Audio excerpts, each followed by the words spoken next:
Episode की starting में हम साकुरा को देखते हैं जो कहती है, मॉम क्या आप मुझे देख सकती हो? फाइनली मैं यहाँ पर गाना गाने वाली हूँ। बाद में हम फ्लैशबैक देखते हैं जहाँ पर छोटी साकुरा बैठी हुई होती है। उसकी मॉम उसे कहती है कि म्यूज़िक के अंदर वो पावर होती है कि जो किसी भी इंसान को खुश कर सकती है। साकुरा कहती है सच में म्यूज़िक के अंदर वो पावर होती है जो किसी भी इंसान को खुश कर सकती है। बाद में वो अपने बेड पर लेट जाती है और वो कहती है अभी है तो क्या कर रहा होगा। हम हायतो को क्लियर के घर पर देखते हैं। वहाँ पर हायतो बोलता है आपने ऐसे कपड़े क्यों पहने हैं और वो शर्मा रहा होता है। क्लियर बोलती है क्यों क्या हुआ, आज मेरी छुट्टी है और मैं छुट्टी के दिन ऐसे ही अपना दिन गुजारती हूँ पूरा दिन रिलैक्स करके। और वो हायतो को बोलती है क्या तुम मुझे बिकनी में देखना चाहती हो। और वो खड़ी हो जाती है लेकिन वो भूल जाती है कि उसने सिर्फ आधी बिकनी पहनी है और हायतो बहुत शर्माने लग जाता है। फिर क्लियर अपने आप को देखती है और वो देखकर बहुत शॉक होती है और वो बोलती है हायतो तुमने मुझे देख लिया। तभी क्लियर की दूसरी असिस्टेंट जल्दी से भागकर वहाँ पर आती है और वो बोलती है तो मैं तुम्हें अभी मारकर तुम्हारी यहाँ की सारी मेमोरीज को मिटा देती हूँ। और वो हायतो की तरफ बढ़ने लगती है लेकिन वहाँ पर पानी होने के कारण वो सीधा हायतो के ऊपर गिर जाती है और वो हायतो के ऊपर कुछ ऐसा गिरती है। ये देखकर क्लियर बोलती है तुम दोनों यहाँ पर क्या कर रहे हो। तभी वहाँ पर क्लियर का एक असिस्टेंट आता है और वो उन सब लोगों को ऐसी हालत में देखकर गलत समझ लेता है और वो बोलता है मैं यहाँ पर गलत वक्त में आ गया इसलिए मुझे यहाँ से जाना चाहिए। और वो वहाँ से चला जाता है। फिर वो लोग वहाँ पर किसी रियल स्टोन को लेकर बातें करने लगते हैं। बाद में क्लियर खड़ी हो जाती है और वो हायतो को बोलती है कि मैं चाहती हूँ कि हम फिर से मैच खेले, घबराओ मत, इस बार हम फाइटिंग की मैच नहीं खेलेंगे, इस बार हम स्विमिंग की मैच खेलेंगे। ये बात सुनकर हायतो थोड़ा हैरान होता है। क्लियर बोलती है मैंने तुम्हारे लिए खास स्विमिंग सूट को भी बनाया है। तभी वहाँ पर क्लियर का असिस्टेंट आता है और वो हायतो को उसका स्विमिंग सूट दिखाता है जिसे देखकर हायतो काफ़ी हैरान होता है क्योंकि वो किसी लड़की का स्विमिंग सूट होता है। हायतो बोलता है क्या मुझे इसे पहनना होगा।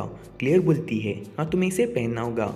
हायतो अपने मन में बोलता है पता नहीं पिछले जन्म में मैंने ऐसे कौन से पाप किए थे जिसकी सज़ा मुझे अभी मिल रही है। हायतो वहाँ से चला जाता है। क्लियर बोलती है ये इस बार तो यहाँ से चला गया लेकिन अगली बार मैं इसे यहाँ से नहीं जाने दूंगी। फिर हम हायतो को देखते हैं जो एमिलिया का वेट कर रहा होता है क्योंकि अभी उसके एमिलिया के साथ डेट है। तभी वहाँ पर एमिलिया आ जाती है। हायतो बोलता है तो तुम इस बार लड़की बनकर आई हो अपने ओरिजिनल फॉर्म में। एमिलिया बोलती है हाँ मैं अच्छी दिख रही हूँ ना, हमेशा ही मुझे लड़का बनकर रहना पड़ता है। हायतो बोलता है तुम काफ़ी सुंदर लग रही हो। बाद में वो मॉल में जाते हैं जहाँ पर हायतो अपने कपड़े बदलता है।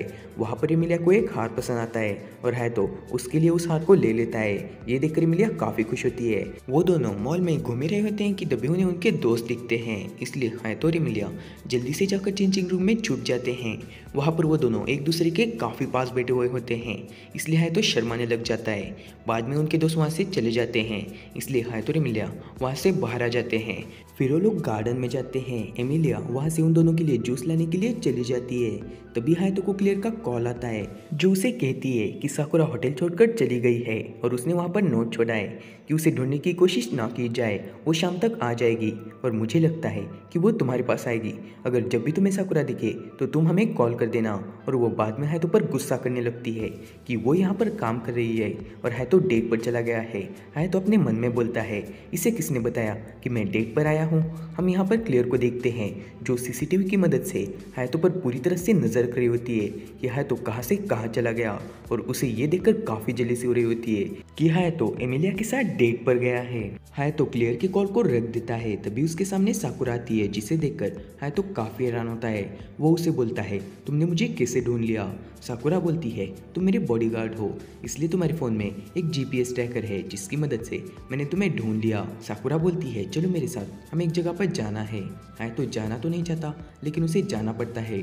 फिर वहाँ पर एमिलिया आती है जो देखती है हायतो तो वहाँ पर है ही नहीं। हायतो एमिलिया को मैसेज कर देता है कि उसे किसी काम की वजह से वहाँ से जाना पड़ा। साकुरा भी उसकी मैनेजर को कॉल कर देती है और वो कहती है वो अभी हायतो के साथ है। साकुरा की मैनेजर हायतो से माफ़ी मांगने लगती है कि हायतो की आज छुट्टी है, फिर भी उसे साकुरा को झेलना पड़ रहा है। हायतो बोलता है इसमें कोई बड़ी बात नहीं। ये बात यहाँ पर क्लियर को भी पता चल जाती है। अब तो वो थोड़ी और जेलियस होने लगती है क्योंकि पहले से वो एमिलिया से परेशान थी, अब तो यहाँ पर साकुरा भी आ गई। उसे डर लगने लगता है कि साकुरा भी हायतो के पैर में ना पड़ जाए। हम यहाँ पर साकुरा और हायतो को देखते हैं। वो दोनों पहाड़ों की जगह पर जाते हैं। साकुरा हायतो को बोलती है, मैं तुम्हें यहाँ पर लाना चाहती थी, और वो हायतो से माफ़ी मांगती है कि उसने कल हायतो के साथ अच्छा बर्ताव नहीं किया। वो बोलती है, मुझे माफ़ कर दो, तुम हमारी सिटी के हीरो हो जो कि सैवेज को मारकर हमारी सिटी की रक्षा करते हो, और मैंने तुम्हारे साथ अच्छा बर्ताव नहीं किया। बाद में वो लोग वहाँ पर बातें करने लगते हैं। साकुरा एक गाना गा रही होती है तो बोलता है, यही सेम गाना मेरी सिस्टर भी हर वक्त गाती है। साकुरा बोलती है, ये कैसे हो सकता है, इस गाने के बारे में मैंने अभी तक किसी को भी नहीं बताया, ये मेरी मॉम का गाना है, तो तुम्हारी सिस्टर को इसके बारे में कैसे पता। बाद में वो पूछने लगती है, तुम्हारी सिस्टर का क्या नाम है। साकुरा जब हायतो की सिस्टर का नाम सुनती है तो वो काफ़ी हैरान होती है। वो बोलती है, तो फिर तुम वो लड़की हो जिसने मुझे गाना गाने के लिए मोटिवेट किया। हम एक फ्लैशबैक देखते हैं जहाँ पर दूसरे सैवेज के अटैक के बाद सब लोग सेफ जगह पर होते हैं। हायतो और उसकी सिस्टर एक जगह पर बैठे हुए होते हैं। उनके सामने एक लड़की गाना गा रही होती है और वही लड़की साकुरा है। बाद में हायतो उसके गाने की तारीफ करता है और वो बोलता है, मुझे गाने के बारे में उतना पता नहीं, लेकिन मैं जब भी तुम्हारा गाना सुनता हूँ मुझे बहुत अच्छा लगता है। साकुरा हायतो को पकड़ लेती है और वो उसे कहती है, मैं तुम्हें बहुत समय से ढूंढ रही थी क्योंकि तुम्हें वो रीज़न हो जिसकी वजह से मैं गाना गाती हूँ।